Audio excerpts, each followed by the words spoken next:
बिस्मिल्लाहिर्रहमानिर्रहीम। अत्यंत दयावान एवं कृपाशील ईश्वर के नाम से, उस ईश्वर के नाम से जो सारी सृष्टि का अकेला रचयिता है, हम सब का पैदा करने वाला और पालने वाला है। प्रशंसा उसी के लिए है जो सर्वव्यापी है, सर्वज्ञानी और सर्वशक्तिमान है, अत्यंत दयावान और कृपाशील है। वह हमसे बहुत निकट है, हमारी बातें सुनता है, जवाब देता है, हमारे दिल और दिमाग में उठने वाले विचारों को अच्छी तरह जानता है। यहाँ तक कि हमारे इरादों, हमारी नीयतों और हमारे इंटेंशंस को भी वो अच्छी तरह पहचानता है। मेरा विश्वास है कि एक दिन हम सबको उसी मालिक के सामने खड़ा होना है और अपने पूरे जीवन का, उसकी हर हर कृपा और आशीर्वाद का और उस हमारे एक एक कर्म का हिसाब देना है। ईश्वर की विशेष कृपा और शांति हो उन तमाम ईश दूतों, संदेष्टाओं और पैगंबरों पर जो ईश्वर के आगे संपूर्ण समर्पण का संदेश और मार्गदर्शन लेकर इस धरती पर भेजे गए। परम आदरणीय राष्ट्रपति महोदया, आज के इस अति सुंदर और गरिमामय कार्यक्रम के आयोजक, प्रजापिता ब्रह्म कुमारी ईश्वरी विश्वविद्यालय के पदाधिकारी बहनों एवं भाइयों, मंच पर उपस्थित आदरणीय धर्म गुरुओं, सभागार में मौजूद बहनों एवं भाइयों, राष्ट्रपति भवन के अधिकारी गणों, आप सभी को मेरा सलाम व आदाब। आप सब पर ईश्वर की विशेष कृपा और आशीर्वाद हो। आज के सुंदर कार्यक्रम का हिस्सा बनने पर मैं अत्यंत खुशी और गर्व महसूस करते हुए ईश्वर का शुक्रिया अदा करता हूँ। इस सच्चाई को सब धर्मों और आस्थाओं के लोग स्वीकार करते हैं कि धरती पर जितने इंसान मौजूद हैं वे सब एक ही माँ बाप की संतान हैं, यानी आदम और हव्वा की संतान हैं। हम सब की रगों में एक ही माँ बाप का खून बह रहा है। ईश्वर के सभी पैगंबरों ने और अंतिम पैगंबर हज़रत मोहम्मद सल्लल्लाहु अलैहि वसल्लम ने ईश्वर के इस संदेश को आम किया कि तमाम इंसान बराबर हैं, कोई बड़ा और कोई छोटा, कोई ऊंचा और कोई नीचा नहीं है।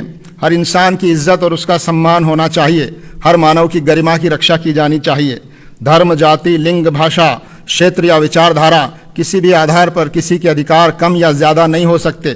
किसी के साथ भी भेदभाव न हो, यह समाज को और व्यवस्था को मिलकर सुनिश्चित करना चाहिए। हज़रत मोहम्मद साहब ने फरमाया, अल खल्को अयालुल्लाह, यानी ये सारी सृष्टि और ये सारे प्राणी ईश्वर का एक परिवार और कुनबा और ख़ानदान है।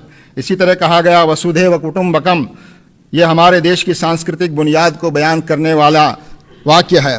मानव इस सृष्टि में ईश्वर की श्रेष्ठतम कृति है। वह इस धरती पर ईश्वर का प्रतिनिधि है। हमारा भारतीय समाज विविधताओं वाला समाज है। हमारे देश की बड़ी आबादी किसी न किसी धर्म या विचारधारा एवं जीवन व्यवस्था में विश्वास करती है। हमारे संविधान में यह सुनिश्चित किया गया है कि हर नागरिक अपनी पसंद का धर्म, आस्था या विचारधारा अपनाने के लिए पूरी तरह स्वतंत्र हो। धर्म इंसानों को आपस में जोड़ता है। इंसानों को बांटने वाला, उनको नीचा और ऊंचा बनाने वाला धर्म हो ही नहीं सकता। समाज में घृणा, हिंसा और लोगों के बीच अविश्वास सच्चे धार्मिक लोगों की वजह से नहीं है, बल्कि धर्म का दुरुपयोग करने वाले कुछ स्वार्थी एवं समाज विरोधी लोगों की वजह से है। मैं इस्लाम धर्म में विश्वास करता हूँ और यहाँ उसका प्रतिनिधित्व कर रहा हूँ। मैं आपसे निवेदन करना चाहता हूँ कि इस्लाम शब्द का अर्थ है ईश्वर के आगे संपूर्ण समर्पण। इसका एक अर्थ शांति है, क्योंकि अपने सृष्टा के आगे समर्पण से ही इंसान के मन में और इस धरती पर न्याय और शांति की स्थापना हो सकती है। न्याय की स्थापना ही वास्तव में धर्म की स्थापना है और यही शांति की स्थापना की असल बुनियाद है। धर्म हमको अपने सृष्टा का परिचय कराता है, हमें उससे जोड़ता है। सच्चा धार्मिक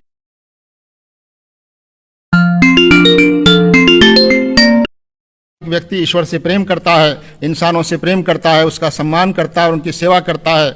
धर्म व्यक्ति को अनुशासित करता है। धर्म हमको इस बात की शिक्षा देता है कि हम अन्याय और अत्याचार से पीड़ित और कमज़ोर लोगों, चाहे वो किसी धर्म के मानने वाले हों, उनके साथ खड़े हों, उनकी मदद और सेवा के लिए आगे आएँ, उनको समाज में सम्मान दिलाने का प्रयास करें। आज इस बात की आवश्यकता है कि विभिन्न धर्मावलंबियों में और धर्म गुरुओं में मेल जोल बढ़ना चाहिए, उनके बीच संवाद मजबूत हो। समाज में नैतिक मूल्यों को स्थापित करने के लिए हम सब धर्म गुरुओं को मिलकर प्रयास करना चाहिए। हम सभी धर्मों के धर्म गुरुओं को इस महत्वपूर्ण काम में पहल करके साथ मिलकर समाज में जागृति लाने, आपसी सद्भाव और विश्वास को मजबूत करने का यह पवित्र कार्य करना चाहिए।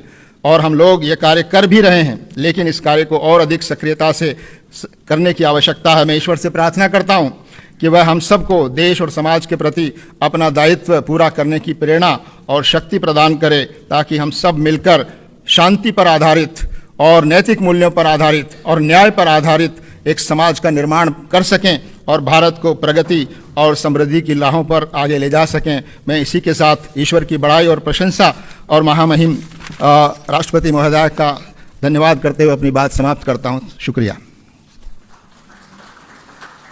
आपका बहुत बहुत धन्यवाद।